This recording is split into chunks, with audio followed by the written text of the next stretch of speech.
तो स्टूडेंट्स, आज हम क्लास 8 और हिंदी का जो पहला चैप्टर हमारा क्लास 8 में यानी मैथ में हिंदी मीडियम का मैथ है, उसका क्लास 8 का पहला चैप्टर है परिमेय संख्या। तो देखते हैं कि परिमेय संख्या क्या होती है। आइए देखें। परिमेय संख्या है, छोटा सा एग्जाम्पल है P/Q। जब P/Q के फॉर्म में कोई संख्या, कोई नंबर लिखा हो, उसको कहते हैं परिमेय संख्या। ठीक है, जहां पर शर्त है कि Q हमारा कभी भी 0 नहीं होना चाहिए।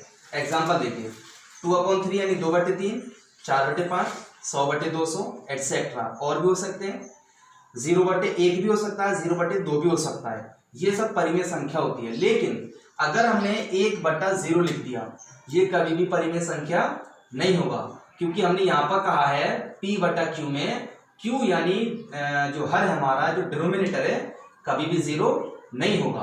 तो परिमेय संख्या का यही परिमेय संख्या होती है कि उसमें डिनोमिनेटर कभी भी 0 नहीं होता। 3/0 लिखा है, ये परिमेय संख्या नहीं होगी, क्योंकि इसमें 0 आता है। अब हम आते हैं अपने चैप्टर की तरफ, जिसकी एक्सरसाइज 1.1 है मैथ के अंदर। तो पहला सवाल है हमारा, उचित गुणधर्मों के उपयोग से मान ज्ञात कीजिए। अभी उचित गुणधर्मों के उपयोग से यानी किस किस, अगर हम करने को इसको सिंपल तरह से हम क्या कर सकते हैं, सॉल्यूशन कर सकते हैं। लेकिन उन्होंने यहाँ पर शर्त रख दी, गुणधर्म लगाना है, तब इसको क्या करना है, हमें थोड़ा सा जो है इसका पूरा सॉल्यूशन करके दिखाना है। तो आइए करके देख लेते हैं। एक सवाल ये, दूसरा ये है। तो हमने हल किया पहला वाला सवाल। पहले सवाल को हल करने में क्या है, जैसे लिखा है 2/3 गुणा 3/5। सेम सवाल उतारा है, कुछ नहीं किया। प्लस 5/2 माइनस 3/5 और गुणा 1/6।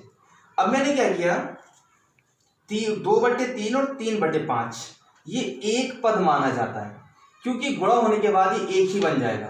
तो इनको मैंने 2/3 3/5 ये लिख लिया। ठीक है, 5/2 ये एक पद है, ये एक पद है। दिखने में 2 है लेकिन ये एक पद है। क्यों? क्योंकि ये जब गुणा होगा तो एक बन जाएगा। 2 दिए 6, 3 पंजे 15, एक बन गया। अब एक है हमारा माइनस 3/5 और गुणा 1/6, तो एक पद ये वाला। तो मैंने क्या किया, सहचर्य गुणधर्म का हमारा जो तरीका है वो ये है कि जब एक तरह के नंबर्स होते हैं, जब एक तरह के पद होते हैं, उनको हम एक साइड लिख लेते हैं। तो एक तरह का जिसमें 3/5 आ रहा है, इसमें भी 3/5 आ रहा है। एक पद ये वाला यहाँ लिखा, दूसरा 3/5 वाला यहाँ लिख लिया। ठीक है, अब बचा हमारा ये वाला एक पद, उसको हमने यहाँ लिख दिया। तो ये तो था हमारा सहचर्य गुणधर्म के तरीके से हमने इसको लिख दिया। अब सिंपल सॉल्यूशन करते हैं। कैसे करते हैं, यहाँ पर 3/5 है, ठीक है, और यहाँ 3/5 है। 3/5 को मैंने बाहर कॉमन ले लिया। अभी एक पता चलेगा कॉमन कैसे लेते हैं। जब 3/5 को कॉमन लिया तो देखो माइनस का 2/3 सेम लिखा है मैंने। यहाँ पर एक क्यों लिखा है, क्योंकि 3/5 से जब इस 3/5 को भाग किया तो एक बचा, ये वाला माइनस। फिर 3/5 से 3/5 को भाग किया, एक बचा। फिर ये वाला 1/6, ब्रैकेट बंद कर दिया मैंने। ठीक है, अभी जो लास्ट का था 5/2, जो एक हमारा पद था वो हमने यहाँ लिख लिया लास्ट में। ठीक है, अब नीचे आते हैं। देखो इसके बाद क्या किया, 3/5 सेम लिखा है।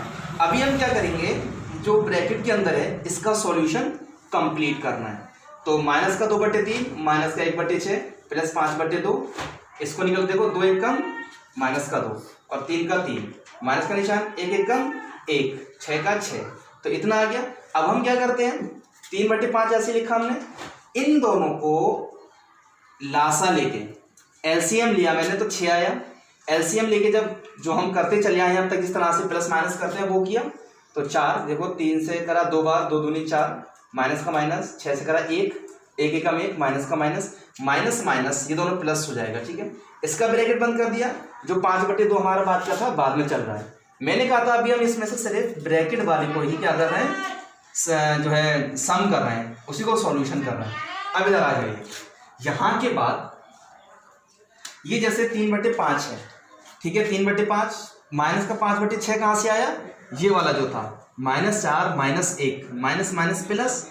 ठीक है, तो माइनस का 5/6 और प्लस 5/2। अब क्या होता है, 3/5 ये वाला, गुणा का निशान ये वाला, -5/6 ये वाला।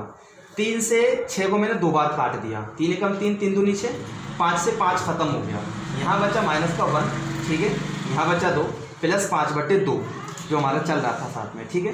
नीचे आते हैं, माइनस का 1/2 ये वाला, ठीक है, प्लस 5/2 ये वाला।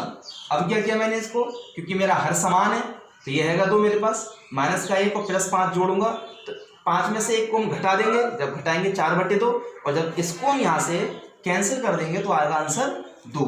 और यही हमारा गुणधर्म करने के बाद में पहली एक्सरसाइज के पहली 1.1 का पहला सवाल का आंसर होता है, ठीक है। क्लियर हो गया।